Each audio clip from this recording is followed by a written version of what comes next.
We've got some big news in the world of Bond. Well, more specifically, the world of Bond video games. This is David Zaritsky for the Bond Experience. Welcome back. I'm here in New Zealand, but you know something? The Bond news doesn't stop just because we travel. No, it's global. It hits us everywhere. And of course, we're asking ourselves, where were you when the song came out from Lana Del Rey and David Arnold around 007 First Light? And I remember very specifically, I was having coffee and the song came out and immediately the pods went into the ear and I listened. And I'll give you my reaction to that. But before I do that, very shortly after, 24 hours later, of course, we then had the opening titles to the game with the song, paired with the song. So I figured I'd just wrap everything together and give you my experience, give you my response, give you my reaction. First of all, let me just say in general, I've been having a lot of interest watching everybody else's experience because it's been overwhelmingly positive. And there's a reason for it. And it's the reason why it's very positive with me. This song has so many things that we know that David Arnold just gets. And let's roll it back for a second, because the very first thing that we need to start with is that David Arnold, as a composer, but just as a human being, is a Bond fan. He's that guy. He is the Bond fan that's made it.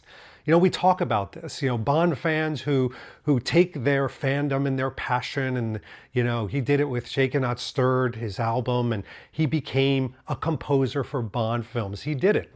One of my favorite albums is Tomorrow Never Dies.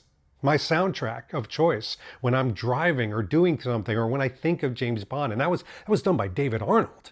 I mean, he's just got the John Barry essence, the DNA, the fingerprints all over what he does. He gets it, and he knows what a Bond fan loves in how visuals and music match and become striking. So when I found out that he was going to be having something to do with the song, I knew it was going to be good. But this was extraordinary because I think David Arnold and Lana Del Rey went back. They went back. And let's face it, Bond is a nostalgic character. We can try to talk about and coerce with the media and say, hey, what's new, and like titillating and intriguing with James Bond. But let's face it, James Bond strikes on the nostalgic harp of our passion, of our soul, of our heart. It does. It's not just in the marketing, it's the character himself. And what they did was they went back. How far back? Well, if you look back to the Brosnan era, and a lot of people are citing this, I'm not the first one to talk about this, you do get that essence of the Brosnan sound. Some people have said it's an amalgamation of, The World Is Not Enough and Tomorrow Never Dies kind of mixed together. And I can't disagree with that. I mean, I have that as my earworm, that I do hear that essence. But it is this croony, sensual, sexual, kind of misty ballad that sort of takes you through. If a song was something visual, this would almost be this mist, that just kind of goes through the alleys and sort of wraps you up in a warm way. And I think this song does that. It takes you through. Now, I have to address a bit of the elephant in the room, or a bit of the game controller in the room, that there are some things in the lyrics that obviously cater to the fact that this is a video game. Will you play the game? Is it on target? But if you didn't know this was a video game, if this was coming out for the new movie, you would just say that the game that Bond plays of intrigue, spying, assassination, sort of this dirty, dusty, awful side of things that we enjoy so much, it's a bit of a game. I mean, remember what Mr. White said, the game that we play, when you involve women and children, but the game that we play is something that is for spies and assassin. So it has this double meaning. Now, roll forward 24 hours after the song came out. And I listened to the song probably 3 times. Just throwing it out there. I know people are talking about how many times, 22, 50, just 3. Because I knew that the title sequence was going to come out. I didn't want to be like infiltrated with the music. I wanted the music to be sort of as a background, and I wanted the visuals and music to sort of take over when they launched. And again, I've said this ad nauseum. I think it's every video with IO Studios and Amazon. I believe this is a masterclass. Like years from now, they will study the way this video game has been marketed. They will. They're trickling out. It's excitement. It has a cinematic type of feel and release. But 24 hours later, the visuals came out. And now I put the pods back on. I was in my hotel room, fire going, nice comfortable chair. I had something called a long black, which in New Zealand and Australia is like a very strong Americano. And I just got lost in it. And by the way, I didn't see it on my phone. I brought my Mac with me, beautiful colors, and I just locked in. And let me tell you something. That's a home run. It is. I'm not going to sugarcoat it. I'm not going to go, well, let me temper, let me walk on eggshells, let me try to be not biased, let me try to be... No, I'm sorry. This is what I want. As a Bond fan, as a longtime Bond fan, this is exactly what I want in any opening Bond song. And I'm gonna throw something out there, and it's not meant to be shade, but there have been songsters that have written Bond songs and perform Bond songs that often brag about how fast they can do it. Oh, it just came to me in 10 minutes. You know, oh, I just, we kind of got it in the afternoon, and by the time we left, we left. This feels like there was care. This feels like they took the story elements, they took what Bond fans want.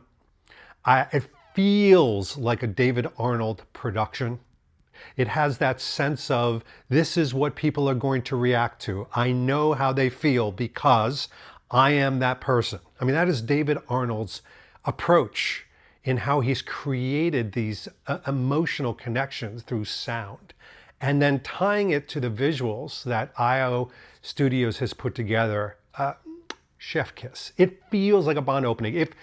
If you were not to tell somebody that this was a video game, but they understand Bond films and they enjoy Bond films, and you put them in a room and said, watch this. What movie genre is this from? You don't even tell them. They would go, James Bond. James Bond. Of course it's James Bond. Because it has that feel.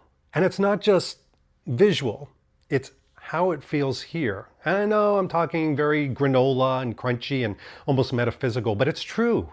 There was a feeling that I got, that I had with a lot of the, Kleinman, David Arnold type of scenarios, where in the Brosnan era, they had these visuals that sort of represented the story. It gave you just a hint, a little prefix, right? Hyper-marketed what the movie was going to be about. And there were some really striking visuals. I mean, lots of explosions. I don't know if you tracked how many explosions are happening in this, but there was a lot of explosions. There was creepy people with glowing eyes and a lot of eye work. There was a lot of eye work going on. There's so much speculation going on out there. Is it going to be AI? Is it going to be robots? Could it be something that is iris recognition? But the glowing eyes means something. We get a really good visual of the villain. Really good. And it's that kind of dramatic. It almost has, do you remember Daniel Craig in a lot of the first few of his movies like Quantum and Casino Royale? Whenever they show him in the title sequences, he would like sort of do this turn and get close and get closer and get closer. It had that look to it, but with the villain. I also, and I don't think anybody's addressed this, but I'm the style guy. You're the guy. You're the guy. I'm the style guy, so I got to talk about this. Bond not wearing a suit or a tuxedo in the opening, but very often he wears a suit, which is part of Bond's armament. Doesn't do it in this. Really is that reflection that this is a younger Bond. It's a 26-year-old Bond that is still sort of getting rid of his greenness. Yeah, he's a little wet behind the ears. That's what this means. This is the universal sign of wet behind, ew. But he doesn't.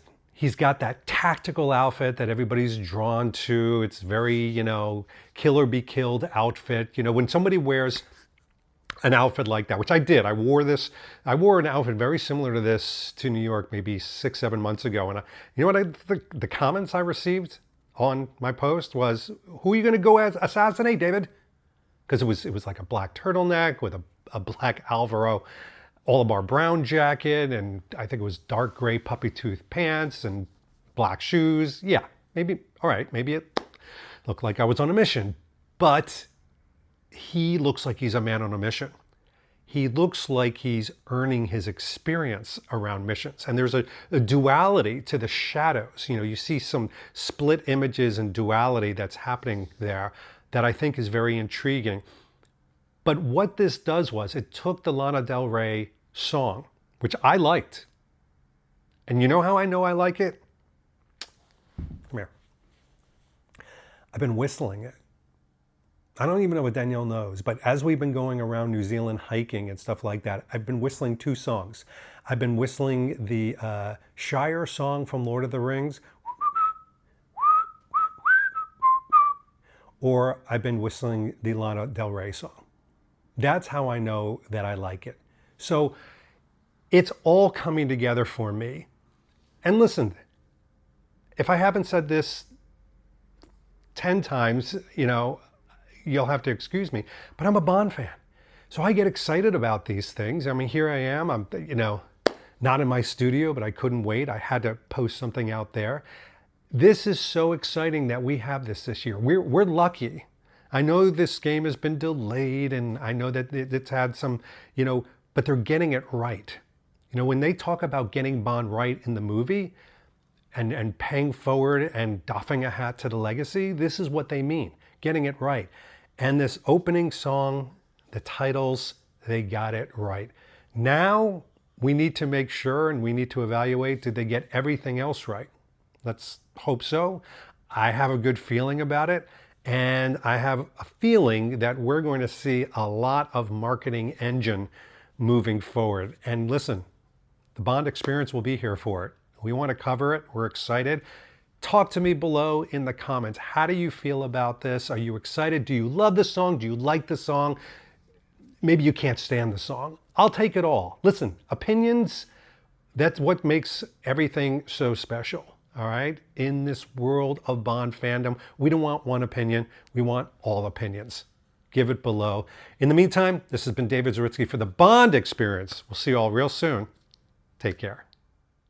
Thanks for watching the Bond Experience. If you like what you saw, why don't you subscribe to the channel by clicking this button right here. We'll keep you up on everything new that's happening in the world of Bond. And speaking of something new, here's something new just for you, because we know you so well. Talk to you soon.